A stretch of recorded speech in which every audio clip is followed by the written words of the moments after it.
Und zugeschaltet ist mir jetzt Irene Mihalic, parlamentarische Geschäftsführerin der Grünen. Guten Tag, Frau Mihalic. Guten Tag, Herr Gunn. Glauben Sie, dass diese Regierung überhaupt noch etwas bewegen kann? Herr Lindner will am liebsten hinschmeißen. Der Kanzler jetzt mit der Opposition zusammenarbeiten. Immer nur Streit und Zoff. Und den gibt es ja nicht, weil man Inhalte falsch erklärt, sondern weil sie wahrscheinlich einfach nicht mehr miteinander können, oder? Also ich finde, wir müssen uns angesichts der Sicherheitslage, in der wir uns befinden, selbstverständlich Gedanken machen, wie es weitergehen kann in unserem Land. Die Bundesregierung hat ja Vorschläge erarbeitet und ein Sicherheitspaket vorgelegt. Wir gehen jetzt davon aus, dass in der Bundesregierung jetzt zügig auch die entsprechenden Gesetzestexte erarbeitet werden, sodass wir die natürlich zeitnah im Parlament beschließen können. Doch darüber hinaus haben wir natürlich auch ein Interesse daran, auch die Opposition mit einzubeziehen. Deswegen haben ja auch schon Gespräche mit der Union stattgefunden. Und vor dem Hintergrund habe ich ehrlich gesagt überhaupt kein Verständnis, wenn Herr Merz jetzt anfängt, mit Ultimaten zu operieren. Das ist der Lage vollkommen unangemessen, wenn er sich noch zudem weigert, mit uns über wichtige Sicherheitsfragen zu sprechen. Da sollte er seine Politik noch einmal grundlegend überdenken. Tja, jetzt hat Herr Merz aber dieses Ultimatum gestellt. Was entgegnen Sie denn der CDU ganz konkret? Das, was ich der CDU entgegnen würde, wäre, dass wir selbstverständlich auch mit unserer Mehrheit in der Ampel notwendige gesetzgeberische Maßnahmen auf den Weg bringen müssen. Also wir sind dabei nicht auf die Stimmen der Opposition angewiesen. Aber wir haben trotzdem ein politisches Interesse daran, bei schwierigen Fragen, die unser Land bewegen, und das ist ja nun wirklich auch deutlich geworden, mit der Opposition auch zusammenzukommen und gemeinsam nach Lösungen zu suchen. Und wir haben ein Interesse daran. Herr Merz muss jetzt für sich entscheiden, ob er auch ein Interesse daran hat. Wir stehen jedenfalls für Gespräche zur Verfügung. Ja, aber auch ampelintern ist es ja ganz schön schwierig. Die FDP sagt bei Zurückweisungen an der Grenze, ja, das geht zumindest in Teilen. Bei den Grünen sagt man, nee, geht nicht. Was denn nun? Also es finden ja bereits Zurückweisungen an der Grenze statt, und zwar bei allen Menschen, gegen die entweder eine Einreisesperre vorliegt oder die in Deutschland kein Asylgesuch stellen.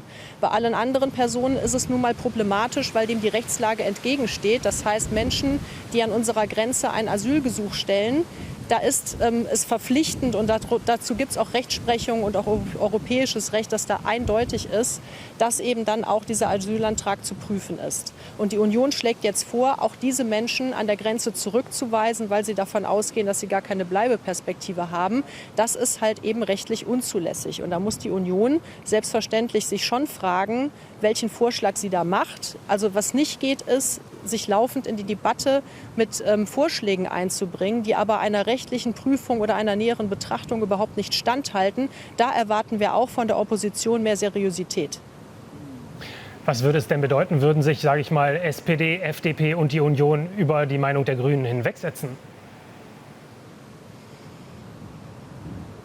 Naja, wir haben ja immer noch eine Koalition, und wie gesagt, die Koalition hat ja auch bereits Vorschläge vorgelegt, wie die Sicherheitslage im Land verbessert werden kann, auch was im Bereich Migration noch zu tun ist. Und es haben ja auch über viele Jahre hinweg Verhandlungen stattgefunden zum gemeinsamen europäischen Asylsystem. Auch das ist ja etwas, was die Bundesregierung noch umsetzt. Und deswegen gehe ich davon aus, sind wir auch als Koalition durchaus in der Lage, die Probleme unseres Landes gemeinsam zu lösen. Wie gesagt, wir bieten aber auch der Opposition an, darüber gemeinsam mit der Union ins Gespräch zu kommen. Wenn die Union daran ein Interesse hat, stehen wir zur Verfügung.